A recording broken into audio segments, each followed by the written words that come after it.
Hey YouTubers, Scotty again. How you doing? I'm back to do a quick demo, if you want to call it a tutorial. It is the propaganda, the signage that I was talking to you guys earlier about. This type of stuff. Just going to show you how to do it real quick, or how I did it.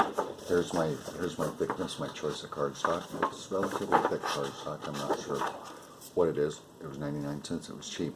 Got a bunch of patterns laid out right there. Gonna use a little bit of white glue, my roller, some water, a sponge, to basically old 19th century style, man. I'm gonna billboard this sucker, so here we go.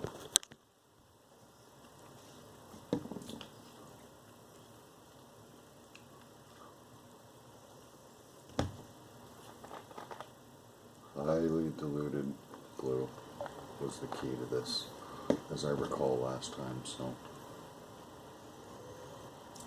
I'm not sure what that mix is, but it'll be like dandelion milk when I'm done with it. Dandelion milk. When's the last time you saw the milk of a dandelion? It's been ages for me. Yeah, that's real thin. I ought to do well. Actually, it may be a little too thin, but we're going to do a minor testing. Yeah. So here we go. Enjoy.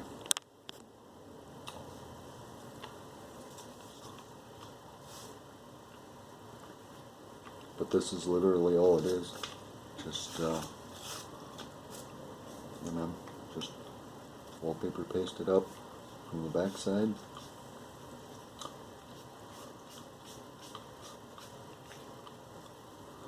And stick it down quickly as you can. Take the other semi-soft and dry side of your glue sponge, and you can actually, I don't know if you guys can see that, but you can actually work it in a little bit. If it doesn't stick completely, don't, it's not the end of the world. It's really not.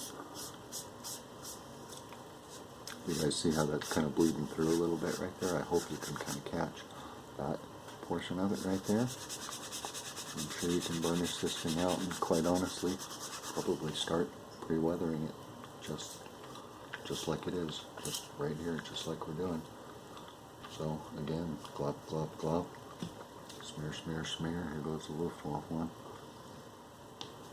Hope I don't fuck them up. They're really cool imagery. Ooh, drop that whole sponge in there.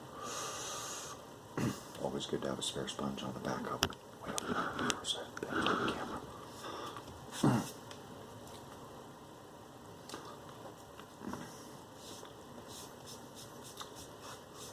But anyway, here we go with this. So you do kind of have a max working time with this stuff.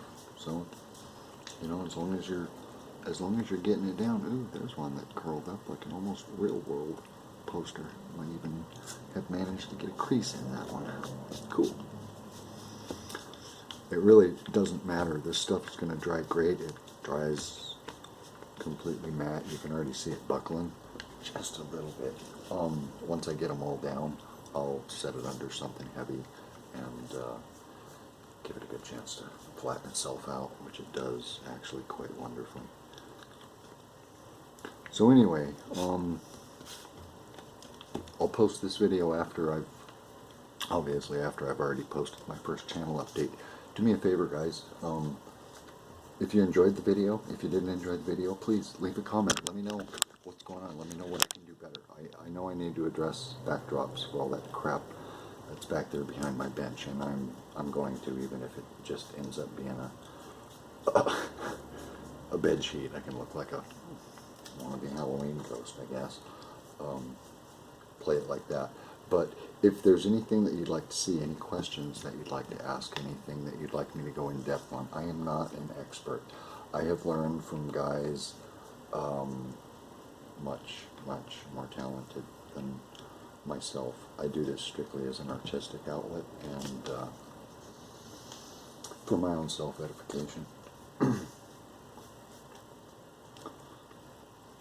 Kind of sorry that I forgot about it for most of my adult life, because it's a very cool hobby.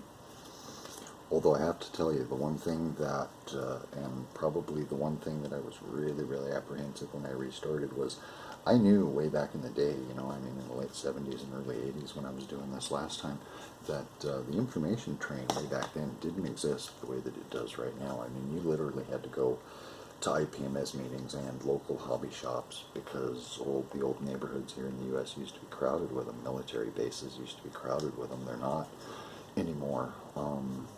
It's just, it's a dying hobby. But you basically had to go hang out with the masters to, you know, to sort of glean any sort of bits and fragments of information that you could about their techniques. You know, none of this fancy YouTube, slap up a video, learn how to do that. But I got to be honest with you guys, and I don't know how you guys got started, but I learned a hell of a lot off of YouTube. Actually, probably more than I care to admit.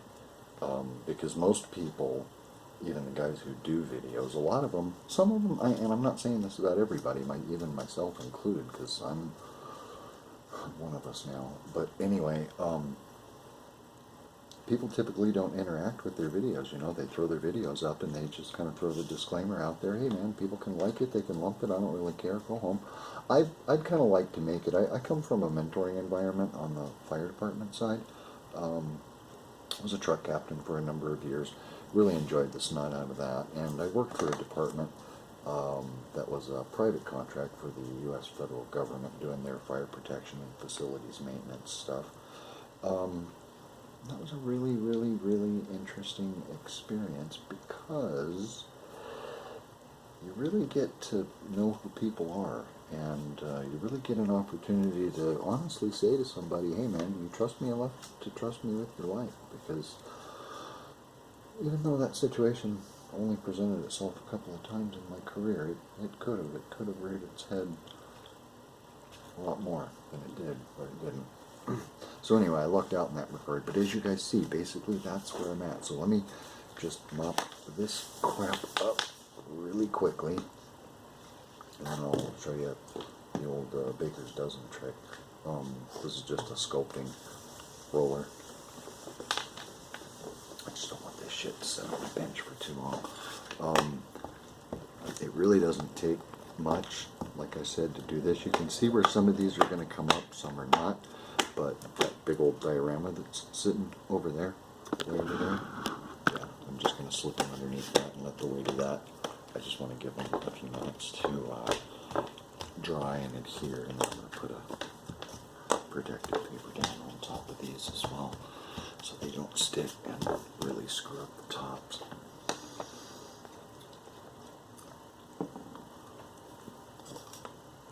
Honestly, since these didn't stick quite as well as I thought they did, I think I thinned that way too much.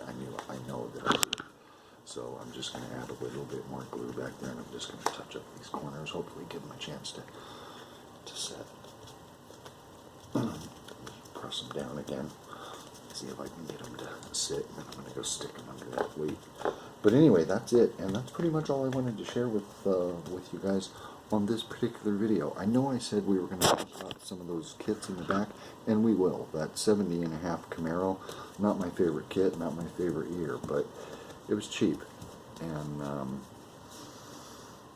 lot of guys on the ISM channel, the one that I had mentioned earlier in my other video, they do vehicles, man. Paul does vehicles like crazy. My God, I think he has a decal scheme for just about every livery on every make, model, or vehicle. Rally car, Indy car, maybe not all of them, but boy, he's got an incredible selection of stuff. And he's an incredibly talented modeler as well, as many of those guys on that site are. Very, very good. Humble guys, helpful. Their website and Facebook page has a vast number of members. I don't think I'm misspeaking when I say in excess of 10,000. So they're a hugely successful group, and I'm very pleased to be a part of them and to be even affiliated with them just as a member, because it means a lot. Some of the work you see on there from even the modelers who don't interact well is very, very good. It's very impressive. It's very, very, very impressive stuff. they're quite good, and they obviously, probably just like a lot of us do, we pour over our models and pour our emotions and our hearts and our feelings and all that other shit into them, you know, but they end up being buckets of love.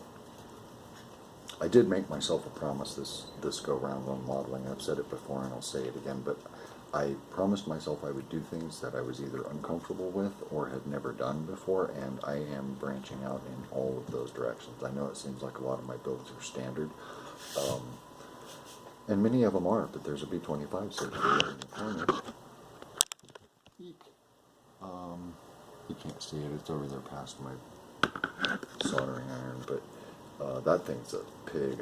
I taught myself how to rivet on that, and I also taught myself I don't really dig riveting, even though it was worth the extra effort to put it all together. So anyway, guys, listen, I am just chatting like a little girl at school, so great chatting with you again. I'll share this, I don't know, maybe later tonight, maybe I'll save it for a couple days. It'll be like a midweek teaser or something. Alright? Anyway, YouTubers, I hope you guys are having fun, and, you know, like, subscribe, share with your friends, do as you please. Just please be civil, and please be decent, and please be good. Have a great night.